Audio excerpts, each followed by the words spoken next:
उषा जी और सरला जी morning walk पर सुबह सुबह एक साथ ही निकलती थी, पर आज सरला जी अकेले ही पार्क में पहुंची। उषा जी को आने में थोड़ी देर हो गई थी।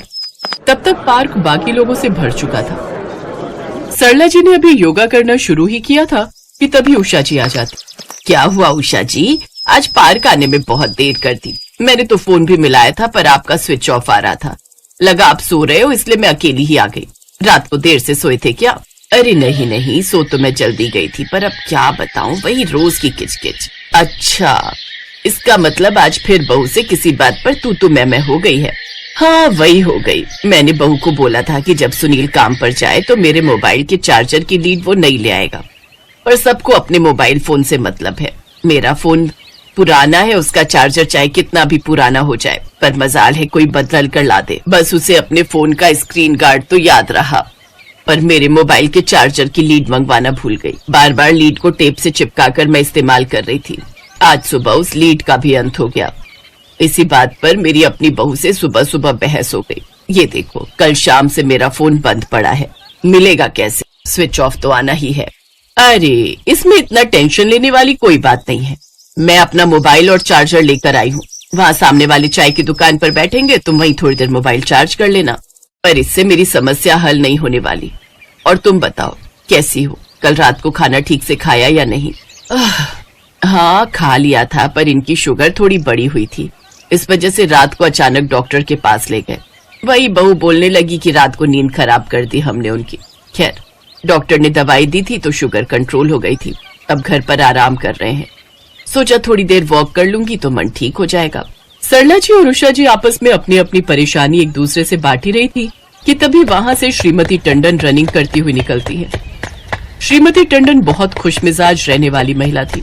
उनके चेहरे को देखकर ऐसा लगता था कि मानो वो बहुत खुश रहती हैं और उनकी लाइफ में कोई प्रॉब्लम नहीं है। और ऐसा वहां पार्क में बहुत से लोग सोचा करते थे, और ऐसी ही सोच सरला जी और उषा जी की भी थी। Good morning Sarla ji. Good morning Usha ji. Good morning. Good morning. क्या बात है, आज तो बड़ा रूखा रूखा गुड मॉर्निंग किया है आप दोनों ने। सब ठीक तो है ना? हाँ हाँ सब ठीक है, बस ऐसे ही बातें कर रहे थे। ओह अच्छा अच्छा, चलो मैं वहाँ जॉगिंग करती हूँ, आप दोनों भी आ जाओ। श्रीमती टंडन जॉगिंग करने के लिए चली जाती हैं। उनके जाने के बाद सरला जी और उषा जी आपस में बातें करने लगती हैं, जिनमें एक और लेडी आकर शामिल हो जाती है। कुछ भी कहो, श्रीमती टंडन को देखकर ऐसा लगता है कि इन्हें तो कोई तकलीफ ही नहीं है, पर एक खामी है हमारे घर में, तो जब देखो किसी न किसी बात को लेकर पंचायत चलती रहती है। सुबह ही मेरी जेठानी के साथ मेरा झगड़ा हो गया। आंटी जी मेरे बेटे के नंबर थोड़े ज्यादा क्या आ गए, मुझसे कहती है कि वो घर का काम नहीं करेगी। उसका बेटा पढ़ता नहीं है क्योंकि वो घर के कामों में लगी रहती है। अरे अब कोई उसे समझाए कि घर के काम तो मैं भी करती हूँ, मेरा बेटा तो फिर भी अच्छे नंबर लेकर आया है। ये सब बहाना है घर के कामों से जी चुराने का। मैंने भी फैसला कर लिया है कि अब हम दोनों देवरानी जेठानी अलग हो जाएंगे और सुकून की जिंदगी जिएंगे। हाँ और क्या, सही है, जब आपस में नहीं बन रही तो अलग हो जाओ। श्रीमती टंडन सच में मुझे भी उनको देखकर कुछ ऐसा ही लगता है कि वो सचमुच बहुत बढ़िया जिंदगी जी रही हैं। प्रॉब्लम तो मुझे नहीं लगता कि उनकी लाइफ में कहीं से कहीं तक होगी। हाँ सच में, हम तो इतनी उम्र हो गई बेटा, इस उम्र में भी परेशानियां, झगड़ा, रोज के कलेश हमारा पीछा नहीं छोड़ते। तुम्हारी जितनी ही उम्र की मेरी बहू है, और देख लो कितना लड़ती है मुझसे। सरला जी को ही ले लो, उनकी बहू कौन सा इनको छोड़ती है। कल रात को बता रही है कि कितनी लड़ाई की। और हम दोनों देवरानी जेठानी शहर में, बड़ों का बीच में होना बहुत जरूरी है। खैर अब तो हमने फैसला कर लिया है, वो गांव से आए ना आए, हम दोनों देवरानी जेठानी अलग होकर रहेंगे। अच्छा आंटी जी मैं चलती हूँ, मेरे पति ने ऑफिस जाना है, मुझे उनका नाश्ता रेडी करना है। बच्चों को स्कूल से छोड़कर सीधा यहाँ पार्क में आ गई थी। हाँ हाँ हम भी बस जा ही रहे हैं। चलो उषा, सामने चाय की दुकान से थोड़ी चाय भी पी लेंगे और तुम्हारा फोन भी चार्ज हो जाएगा। उसके बाद सरला जी और उषा जी दोनों पार्क के सामने बनी एक चाय की दुकान पर बैठ जाती हैं। तभी तेज बारिश आनी शुरू हो जाती है। अरे बारिश बहुत तेज हो गई, कोई ऑटो लेना पड़ेगा। एक काम करते हैं, एक ही ऑटो कर लेंगे, दोनों अलग अलग कहाँ जाएंगे। हाँ ठीक है, पर ऑटो मिले तो सही। सरला जी और उषा जी ऑटो ढूंढ रही थी, पर उन्हें ऑटो कहीं नहीं मिला। अचानक एक कार उनके साथ में आकर रुकती है। कार को एक ड्राइवर चला रहा था, जिसकी पिछली सीट पर श्रीमती टंडन बैठी थी।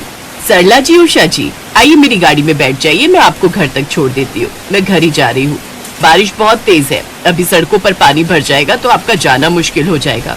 कैसे करें, या तो बैठ ही जाते हैं। मुझे नहीं लगता कि हमें कोई ऑटो या रिक्शा मिलेगा। हाँ जी ठीक है, ऐसा ही करना पड़ेगा, और कोई साधन दिखाई नहीं दे रहा।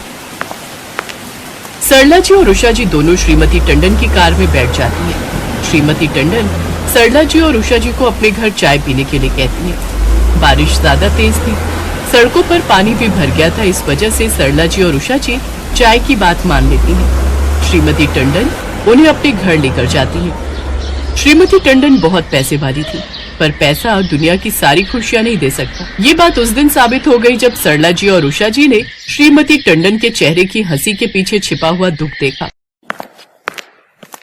मम्मी कितनी देर से आपका फोन मिला रहा था, आप कहाँ रह गए थे?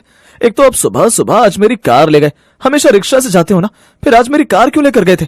आपको पता था कि मुझे ऑफिस टाइम पर जाना था, ऊपर से आपको पता है ना मैं पापा को बिल्कुल भी नहीं संभाल सकता, मेरे पास इतना टाइम नहीं होता, मुझे अपने भी बहुत से काम होते हैं। मम्मी जी आपको पता है आप सुबह सुबह वॉक पर चले गए और पीछे से पापा जी ने कितना तंग किया। सारी चाय उन्होंने बिस्तर पर गिरा दी, अभी तक मेड भी नहीं आई है। इतनी महंगी बेडशीट खराब कर दी पापा जी ने। सॉरी बेटा, आज के बाद मैं कार नहीं ले जाऊंगी।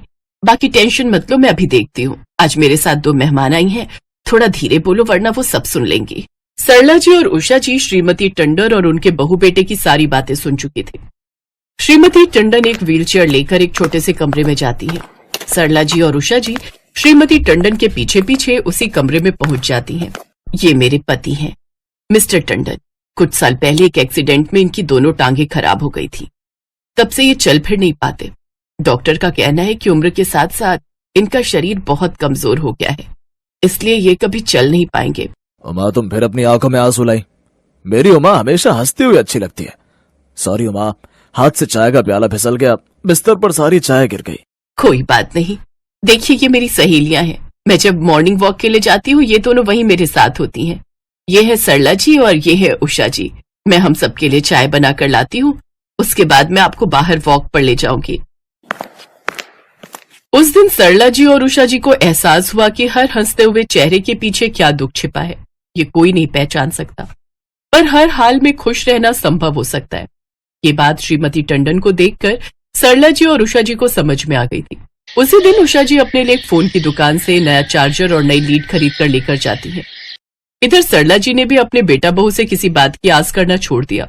वे खुद ही अपने पति का ख्याल रखने लगी ताकि किसी को कोई तकलीफ ना हो, और बस छोटे छोटे झगड़े अपने आप खत्म हो गए क्योंकि उम्मीदें खत्म हो गई थी। हर किसी के जीवन की कोई ना कोई परेशानी जरूर होती है, और जब तक जीवन है तब तक सुख और दुख हमेशा हमारे साथ ही चलते रहेंगे।